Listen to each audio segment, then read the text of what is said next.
Tito capítulo 2, versículo 6. Encorajem os jovens a serem prudentes. Foi essa palavra que Deus colocou no meu coração. Encoraje os jovens a serem prudentes. Eu tenho uma missão aqui hoje. Eu estou na brecha porque um outro convidado, por motivos de força maior, não pôde vir. Na realidade, eu pensei que eu fosse o plano B da galera, né? Mas eu era o plano C. Tinha outro ainda na minha frente, mas aprove a Deus que sobrasse para mim, né? Mas eu não sou de perder oportunidade, eu estou dentro em tudo. Eu entendo que eu preciso estar sempre pronto e eu não posso me deixar permitir de não ser usado por Deus. Por isso, eu quero nesta noite seguir o conselho de Paulo ao jovem pastor Tito, para que ele encoraje os jovens a serem prudentes. Quero trocar uma ideia com vocês aqui hoje. O meu linguajar também vai ser para frente, não se assuste não, viu? Hoje eu estou bem... Caramba, estou com moral hoje, hein? Hoje eu quero estar bem contextualizado mesmo para este culto de jovem. E eu quero trocar uma ideia com vocês, você que é jovem, você que de repente já não é tão jovem assim, mas todos nós que estamos aqui, você que está em casa também. Eu quero trocar uma ideia com você porque eu sei que ser jovem nem sempre é fácil. Eu sei porque eu já passei por isso. Vocês estão passando por um caminho que eu já passei. Os mais velhos aqui já passaram por isso. E nós sabemos que nós temos dificuldades. Como jovens, nós às vezes temos as nossas dúvidas, temos pressões dos grupos em que nós estamos. Em alguns momentos temos que fazer escolhas difíceis. Mas deixa eu falar uma coisa para você. Deus está contigo. O tempo todo, Deus está comigo, Deus está também contigo. E Deus quer te abençoar, porque Deus tem sempre planos especiais para a nossa vida. Deus tem planos muito especiais para a nossa vida. Bota fé? Deus tem planos mesmo.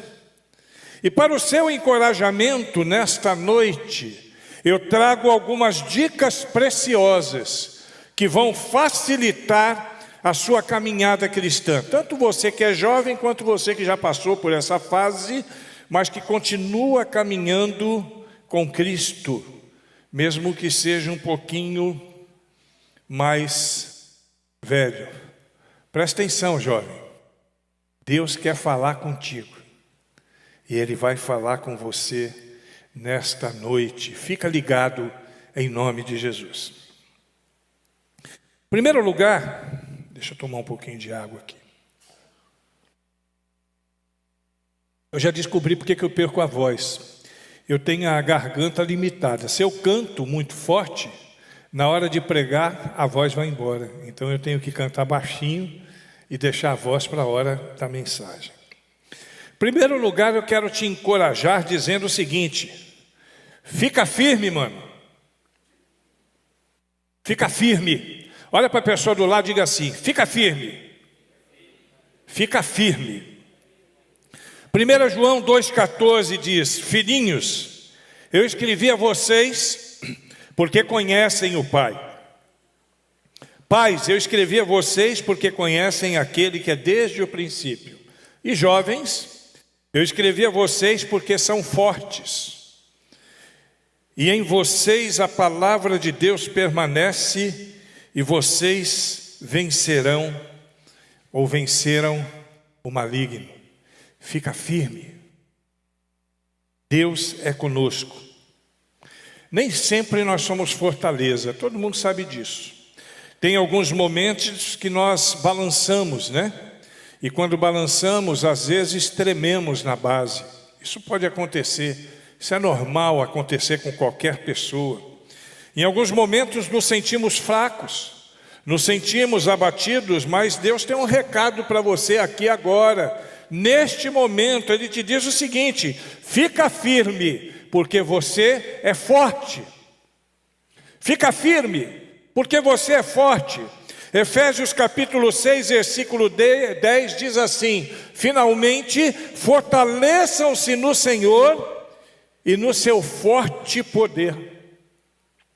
Em Deuteronômio, lá no Velho Testamento, lá no Pentateuco, no capítulo 31, versículo 6 diz: sejam fortes e corajosos, não tenham medo nem fiquem apavorados por causa delas, pois o Senhor, o seu Deus, vai com vocês, nunca os deixará, nunca os abandonará. Meu irmão, minha irmã, a sua força está em Deus. Você quer uma fonte mais poderosa do que essa? Será que existe uma fonte mais poderosa do que Deus? O Salmo de número 28, no versículo 7, diz assim: o Senhor é a minha força e o meu escudo, nele o meu coração confia, e nele recebo ajuda. Meu coração exulta de alegria, e com o meu cântico lhe darei graças. Não tem como, não tem uma base mais forte do que essa. Com a ajuda de Deus, com a ajuda de Cristo, com a bênção de Deus, com a bênção de Cristo, você, querido, você pode vencer qualquer batalha. Salmo 31, 24 diz assim: sejam fortes e corajosos, todos vocês que esperam no Senhor. Quem espera no Senhor aqui, dá um amém bem forte. Nós esperamos no Senhor. Nós que esperamos no Senhor, podemos ter certeza que Deus nos dá força e coragem. Seja forte, fica firme, meu camarada. Seja forte, minha irmã, porque o Senhor é conosco. E se Deus é por nós, ninguém. Em segundo lugar, eu quero te encorajar dizendo o seguinte: faça mais, porque a causa vale a pena. Entendeu, Gabriel? Faça mais, porque a causa vale a pena. 1 Timóteo capítulo 4, versículo 12: ninguém o despreze pelo fato de você ser jovem, mas seja um exemplo para os fiéis na palavra, no procedimento, no amor, na fé e na pureza. 1 Timóteo 4, 12. Você não precisa ser famoso, você não precisa ser rico, você não precisa ser influente, não precisa nem ser tão inteligente assim para fazer a diferença, mas você precisa abraçar esta causa. Isso você precisa fazer. E aí você vai fazer a diferença de verdade. Paulo, quando fala ao jovem Timóteo, orientando ele em 2 Timóteo, no capítulo 2, no versículo 22, ele diz assim: fuja, preste atenção, aqui é imperativo, fuja dos desejos malignos da juventude e siga a justiça, siga a fé, o amor e a paz, com aqueles que de coração puro invocam o Senhor. A parada é essa: invocar o Senhor e meter bronca, trabalhar com força, trabalhar mesmo, mas com os pés no chão. Isso é muito importante, trabalhar com os pés no chão. A forma que você vive pode fazer a diferença em ser um grande testemunho para muitas pessoas, ou de outra forma pode trazer prejuízos e jogar muitas pessoas na sarjeta da incredulidade e do paganismo. Capítulo 17 de João, no versículo 27, nós lemos o seguinte: e vocês também testemunharão, pois estão comigo desde o princípio. Eu fecho com Cristo, e você? Estou junto com Ele, e eu vou testemunhar sempre.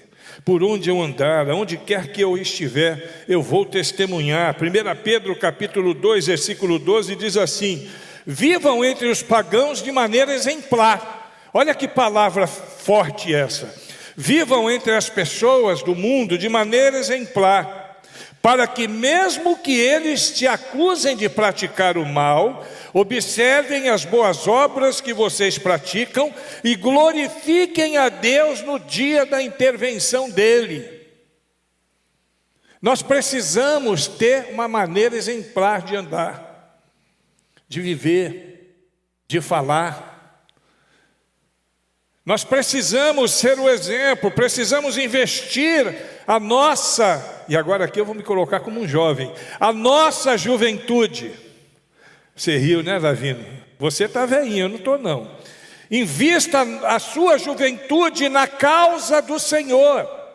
É lá que nós precisamos investir, porque isso vale muito a pena. Invista cada vez mais, irmãos. É o melhor investimento que alguém pode fazer. O Lucas está aqui, ele é gerente de banco, ele sabe. Poupança está dando 1 e alguma coisa por ano de juros. 1, alguma coisa. É um investimento que não vale a pena. Dizem que empata no 0 a 0 porque você não perde, mas perde. Se pensar bem, qualquer outro investimento que você fizer dá mais dinheiro do que esse. Investimento no céu não tem perda. O banco dos céus só dá lucro. Lá só tem lucro. Invista a sua vida lá. Não invista aqui não. Você pode até investir. Quer ganhar um dinheirinho? Não tem problema não. Bota lá. O Lucas abre uma poupança para você. Não abre, Lucas? Abre uma poupança. Vai lá ganhar 1, alguma coisa por ano de juros. Mas não deixe de investir a sua vida na obra de Deus. Eu te encorajo a isso. Em terceiro lugar, eu quero te encorajar dizendo o seguinte: não tenha medo, vírgula, mas fique esperto. Não tenha medo, mas fique esperto. Josué capítulo 1, versículo 9. Eu vou falar um pouquinho desse camarada aqui, porque vale a pena, a gente vai aprender muito com ele. Não fui eu que ordenei a você? Seja forte e corajoso, não se apavore nem desanime, porque o Senhor, o seu Deus, estará com você por onde quer que você andar. Josué ainda era jovem, devia ter uns 40 anos, um pouco mais do que isso. Na realidade ele era jovem, mas ele era o mais velho daquela galera com quem ele andava, né? Tinha um pouco mais de 40 anos. E ele de repente tem uma grande responsabilidade diante de si. Conduzir toda aquela geração de pessoas, filhos daqueles que nasceram lá no Egito, que saíram do Egito, netos daqueles que saíram do Egito, conduzir toda essa galera rumo à terra prometida. Pense numa missão muito louca. Essa foi uma missão difícil. Milhares e milhares de pessoas, todos jovens, até porque os mais velhos já tinham morrido. Ele tinha que substituir o grande Moisés, o homem que trocou uma ideia com Deus, o homem das 2 tábuas, que subiu no monte para conversar com Deus. Ele agora era o substituto de Deus, um grande ministério, aliás, um ministério muito grande, que era a consolidação daquele povo chamado Israel. A palavra Israel quer dizer literalmente isso, povo de Deus, Israel, povo de Deus. E Deus chegou junto com ele. Josué arrebentou. Chegou junto, irmã Glória. Fez muita coisa boa, mas se liga no que eu vou te falar agora. Ele perdeu uma batalha muito importante. Sabia disso? Perdeu por causa de um vacilo. Lá em Josué capítulo 7 a gente vê essa história. No versículo 1 de Josué capítulo 7 nós vemos assim: Deus havia ordenado ao povo de Israel que ninguém guardasse nada do que era para ser destruído, mas a ordem foi desobedecida. Acã escondeu algumas coisas e por isso, por causa dessa ação de Acã, o Senhor ficou muito irado com os israelitas. Acã era filho de Carmi, descendente de Zabdi e descendente de Zerá, da tribo de Judá. Ai era uma cidade pequenininha. Na cidade chamada Ai, que foi uma das primeiras lutas depois da tomada de Jericó, Deus ficou muito bravo com aquele povo, porque aquele povo não tinha sido 100% obediente a Ele. Pior, que a maioria nem sabia por que tinha acontecido aquilo. Nem Josué não sabia nem ideia, porque quem vacilou na realidade não foi o povo, foi um camarada chamado Acã. Mas por causa do vacilo de Acã, todo mundo pagou o pato. Olha que coisa interessante, presta atenção no que eu vou falar. Acã desobedeceu a Deus e secretamente guardou para si algumas coisas, algumas prendas que deveriam ser destruídas. Deus havia orientado nesse sentido, ele queria que destruísse, mas Acã então guardou para si. E aí então, quando os israelitas partiram para atacar a cidade de Ai, depois da invasão de Jericó, eles se deram mal. Uma cidadezinha pequenininha, eles se deram mal. E Deus permitiu, isso está lá em Josué capítulo 7, de 2 a 5, Deus permitiu que eles fossem levados de volta, botaram eles para correr, em outras palavras. O pessoal de Ai botou eles para correr, e sofreram então uma derrota feia. Josué ficou angustiado. Josué não conseguia entender como não conseguiu lidar com aquilo. Mas ele não ficou apenas angustiado porque eles haviam sido derrotados em Ai, mas porque ele temia que com essa derrota agora, isso iria dar coragem para os cananeus atacarem eles. Os caras já estavam danados da vida de raiva. Eles já tinham derrubado os muros de Jericó. Ele pensou, os inimigos vão ver que Ai botou a gente para correr, eles vão cair matando em cima de nós, não vai sobrar para ninguém.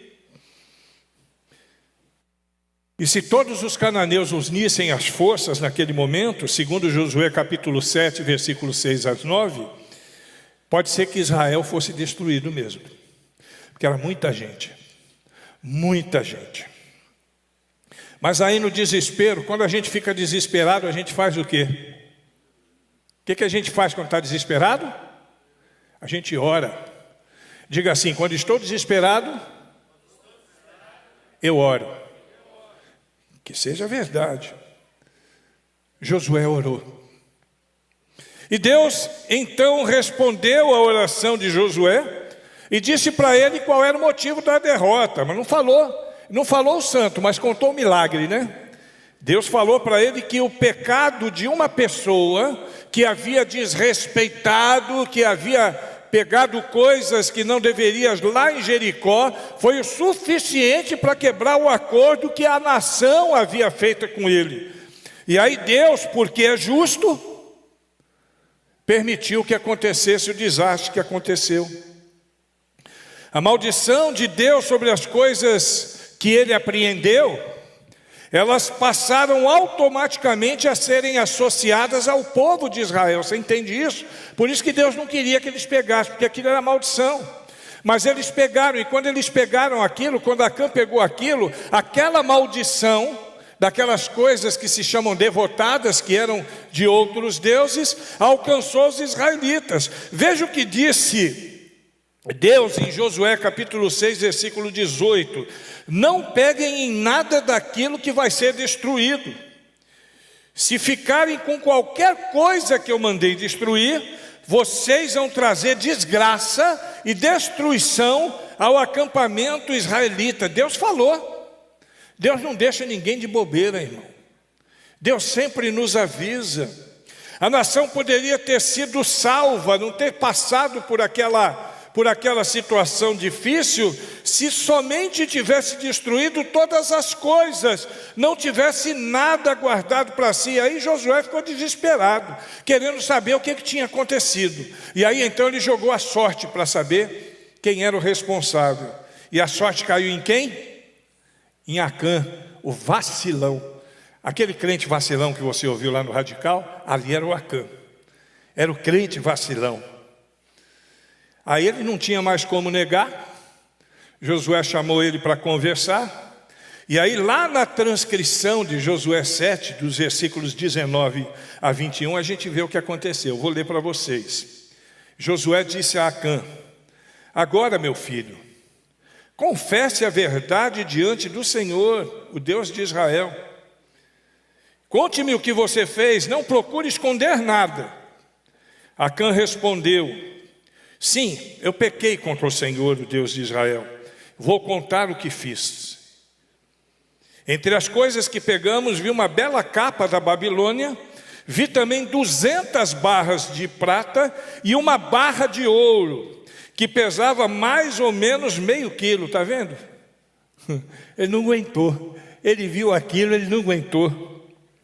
Fiquei com tanta vontade de ter aquelas coisas, dizendo ele para Josué, que guardei para mim, estão escondidas, enterrei tudo na minha barraca, e a prata inclusive está por baixo de tudo. Pelo menos ele confessou, né? O pior é quando o crente não confessa os seus vacilos. Aí é crente vacilão não arrependido. Esse aqui pelo menos é um crente vacilão arrependido. Se arrependeu. Aí Josué ordenou que alguns homens fossem até a barraca, e de fato lá eles encontraram todos os objetos que haviam sumido. Assim Deus determinou a destruição de Acã. Olha só, Josué, nos versículos 22 a 26, Deus determinou a destruição de Acã e de toda a sua família e de tudo que pertencia no vale da desgraça. Deus não desamparou. Josué se manteve fiel a Deus e conquistou tudo por onde andou. Josué continuou conquistando tudo, mas bateu na trave, viu?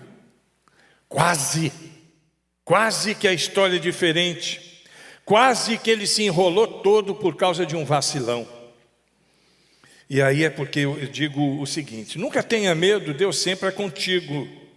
Mas fique esperto e presta atenção com quem você está caminhando. Olha aqui para mim, jovem. Presta atenção com quem você anda. 1 Coríntios 15, 33. Não se deixe enganar. As más companhias corrompem os bons costumes. É tiro e queda, certinho. Quero ainda te encorajar a uma quarta coisa. Curta a vida. Curta a vida, vírgula, mas sem vacilos. Eclesiastes 11, 9. Alegre-se, jovem, na sua mocidade. Seja feliz o seu coração nos dias da sua juventude. Siga por onde o seu coração mandar, até onde a sua vista alcançar. Mas saiba de uma coisa: por todas essas coisas Deus te trará a juízo. Cara, a Bíblia não é só regras e restrições. A Bíblia também manda a gente se alegrar. Mas nós precisamos ficar esperto. Deus quer que nós sejamos felizes e desfrutemos a vida, mas precisamos ficar espertos. A vida é muito louca mesmo, cheia de aventuras, principalmente para nós que somos jovens, né? Sonhe, tenha aventuras, aproveite as oportunidades, curta de montão, irmão, no nome de Jesus, pode curtir. Agora, Se liga no que eu vou te falar. Escolha os seus ambientes. Segunda coisa, preserve o seu testemunho. Terceira, não compactue com os erros dos outros. Quarta, veja com quem você anda. Precisamos estar espertos, viu, Cláudio? O negócio não é brincadeira, não. Hebreus 4, versículo 13 diz assim: nada em toda a criação está oculto aos olhos de Deus. Tudo está descoberto e exposto diante dos olhos daquele a quem havemos de prestar contas.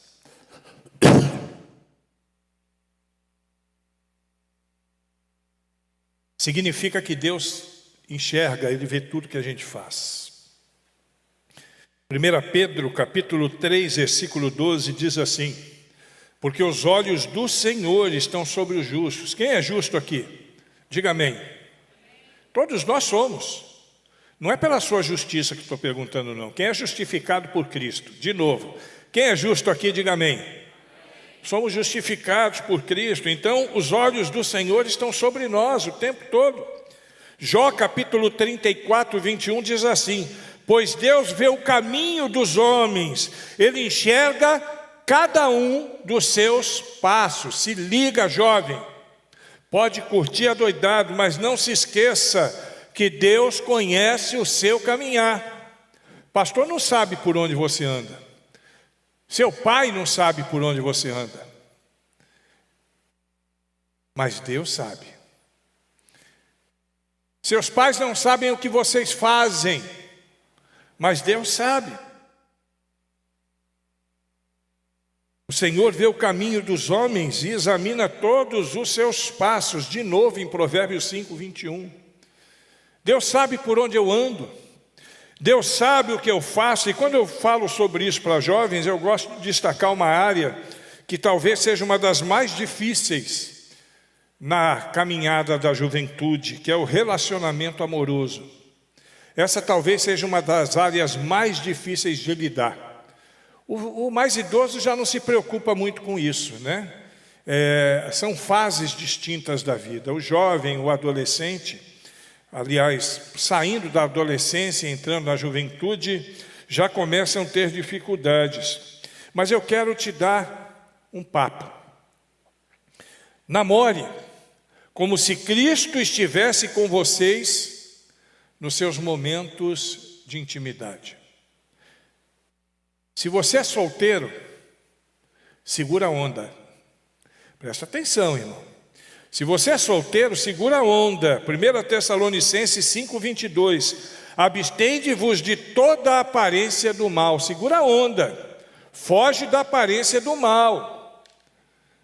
Isso aqui é físico, isso aqui tem emoções, que se você der corda, isso vai longe. 1 Coríntios 6, versículo 13, na parte B, diz assim: mas o corpo não é para fornicação, senão para o Senhor, e o Senhor para o corpo.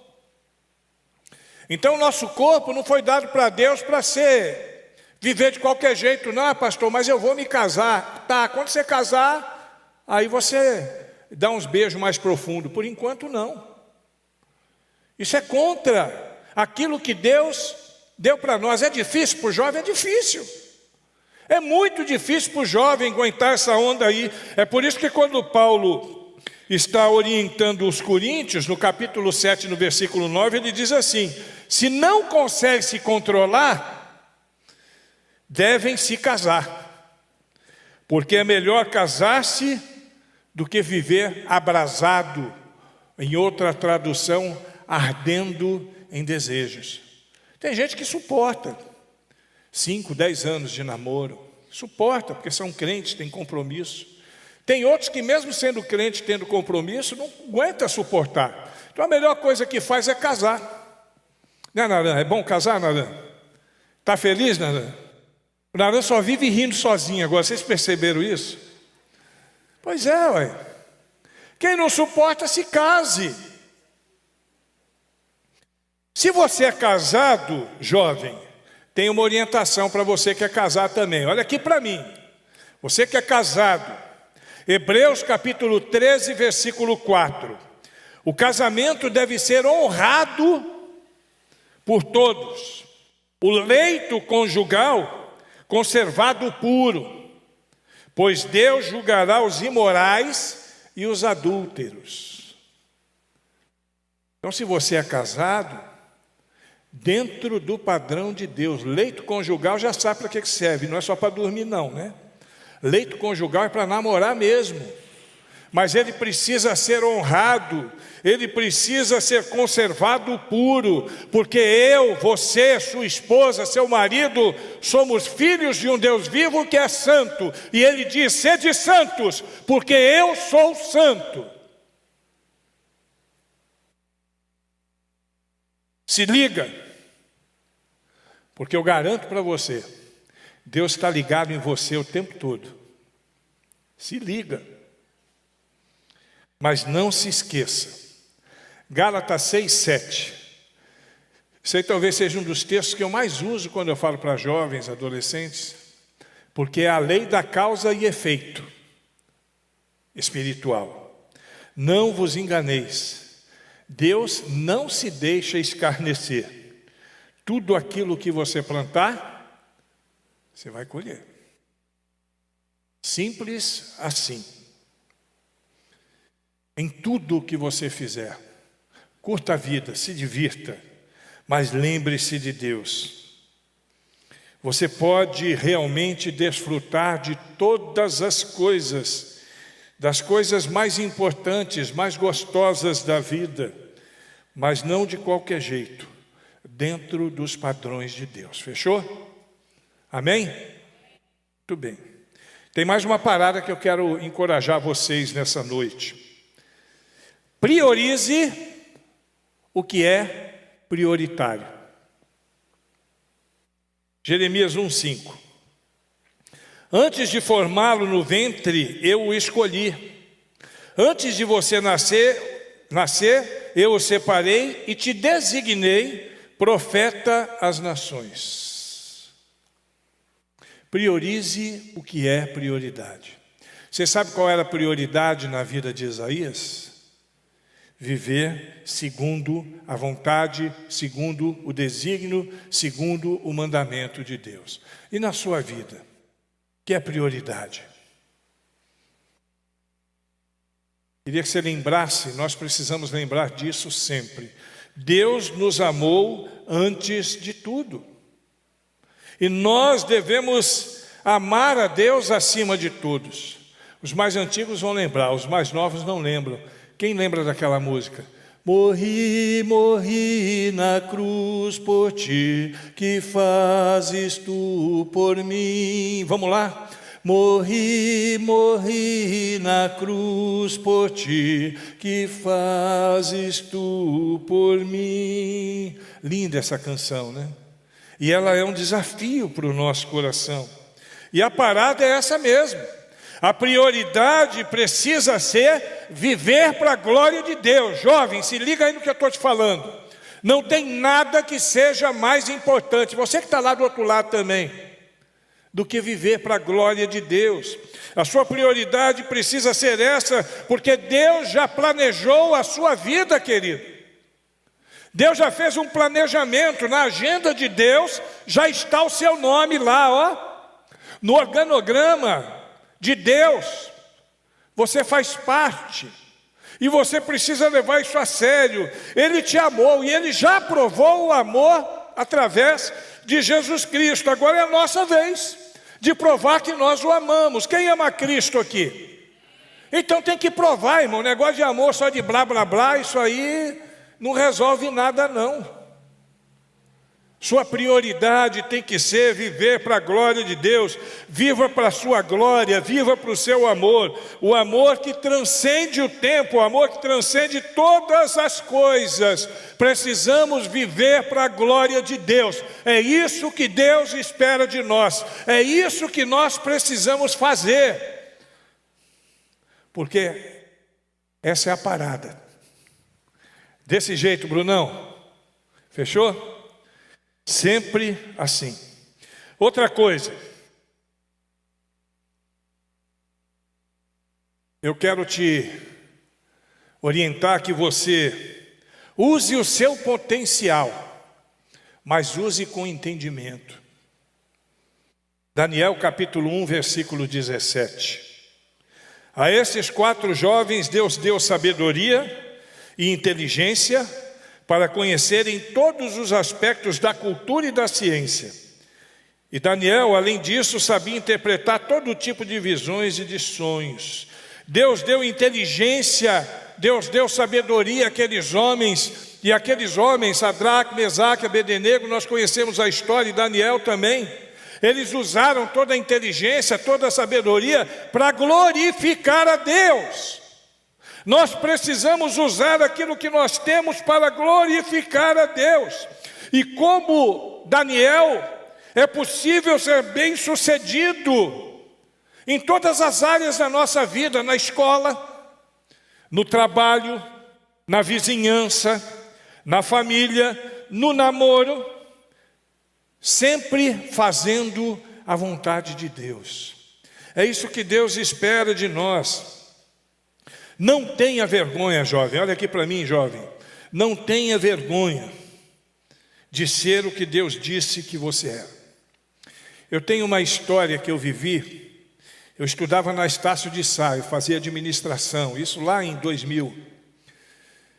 E na faculdade, na minha classe, eu era um dos poucos que se identificava como cristão. Eu era pastor de uma igreja. E tinha uma galera lá e eu entendi que estava na hora da gente fazer um culto. Aí eu fui até o diretor, fui até o coordenador primeiro. O coordenador era meu amigo, o diretor também, e eu falei com eles, eu posso fazer na hora do intervalo um momento de oração com aquelas pessoas que quiserem? Ele falou, pode. Aí então nós começamos a fazer uma espécie de um culto rapidinho, igual a ABU faz. Eu não sei quem conhece a ABU, né? É uma instituição de universitários que prega o evangelho em universidades. Aí eu comecei a fazer, e primeiro, segundo, terceiro culto, chegaram 2 meninas que estudavam comigo. Elas eram conhecidas como a Irmã Cajazeiras. As Irmãs Cajazeiras. Quem lembra das Irmãs Cajazeiras lá do... Como é o nome daquela novela? Hein? O Bem Amado, né? As Irmãs Cajazeiras. E todo mundo falava delas porque elas eram 2 colegas que só andavam coladas assim. E na hora que a galera saía para tomar pinga, elas saía de primeira com a turma, né? Eram bem agitadas, falavam palavrão, era loucura. E aí um culto elas apareceram, eu fiquei feliz. Aí eu vi elas louvando junto e tal, né? No final fui falar com elas, eu falei, pô, que legal que vocês estão aqui. Eu falei, nós somos crentes. Eu falei, pô, tá bom. Aí uma delas falou, inclusive eu sou filha do pastor da Assembleia de Deus de tal lugar. Meu irmão, que mau testemunho. Que mau testemunho. Às vezes, nós fazemos questão de vacilar, dar mau testemunho. Eu tenho que ser aquilo que Deus desejou que eu fosse, como filho de Deus. Eu sou representante de Deus, eu sou missionário, eu sou embaixador de Cristo na terra, e eu sou ministro do Senhor. Todos nós aqui, cada crente que está aqui é um ministro. E eu não tenho que ter vergonha disso não, me envergonhar do Evangelho. Me envergonhar, tem gente que não vai, eu não acho que a pessoa tem que andar com uma Bíblia desse tamanho para cima e para baixo. Isso não vai provar que ela é crente. Mas tem gente que não anda com Bíblia, não é por causa disso, é porque tem vergonha de andar com uma Bíblia. Tem gente que não tem coragem de abrir a boca para falar de Jesus Cristo. Em algum ambiente, não, pastor, se eu falar de Jesus aqui, aqui todo mundo é descolado. Se eu der uma palavra nesse sentido aí, vai ficar feio para mim. Vai ficar feio se você ficar quieto. No dia que se encontrar com Cristo, né, Júnior? Aquele dia vai ficar feio, né? Me envergonharei daqueles que se envergonharam de mim. Caramba, cara. Coisa louca, eu não quero isso para mim. E para terminar, um último e importante conselho para você. A parada é a seguinte: não se esqueçam na vida quem é que manda. Não se esqueçam na vida quem é que manda. 1 Coríntios 10, 31. Assim, quer vocês comam, quer bebam, quer façam qualquer outra coisa, façam tudo para a glória de Deus. 1 Coríntios 10, 31. É uma expressão que eu sempre uso também. Manda quem pode. Manda quem pode. Então nunca se esqueça quem é o dono da sua vida, irmão. Qualquer coisa que você fizer, você precisa se lembrar quem é o dono da sua vida. Desde as coisas mais simples, às coisas mais complexas, desde as coisas que envolvem o seu relacionamento, as coisas que envolvem o seu dia a dia, todas as coisas precisam ser feitas para a glória de Deus, porque Ele é o dono da nossa vida. Jesus Cristo é o Senhor da minha vida, Jesus Cristo é o Senhor da sua vida, e nós devemos a Ele todo o respeito, devemos nos dobrar a Ele o tempo todo. Quando pensamos em agradar a Deus, nos afastamos da crítica dos outros. Mesmo que o pessoal lá nos seus relacionamentos te critiquem por causa do seu testemunho, mesmo que o seu namorado às vezes tente avançar o sinal e venha com aquela história do nada a ver, não é para nessa não, irmão. Lembre-se sempre que mais importante que o namorado, mais importante que a namorada, mais importante do que os amigos, mais importante do que qualquer coisa, é o Senhor de nossa vida, Jesus Cristo, o Rei dos Reis, o Senhor dos Senhores. Precisamos usar os nossos dons e talentos para glorificar o nome do Senhor. Jovem, olha aqui para mim. Nunca se esqueça disso. Nunca se esqueça disso.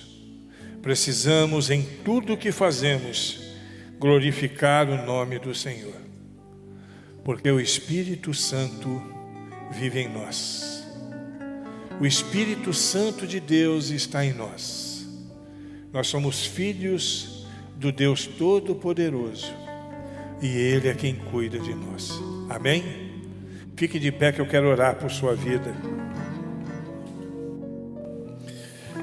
Ó Deus, nós estamos felizes porque nessa noite de adoração e de louvor, o Senhor fala aos nossos corações e nos dá palavras de encorajamento, conselhos, nos orienta e mais uma vez, como seus filhos e suas filhas, nós queremos agradecer por este tempo, esse tempo gostoso, esse tempo de graça, de misericórdia.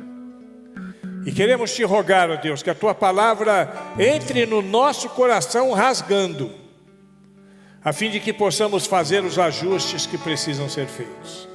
Abençoa o teu povo neste lugar. No nome de Jesus Cristo. Amém.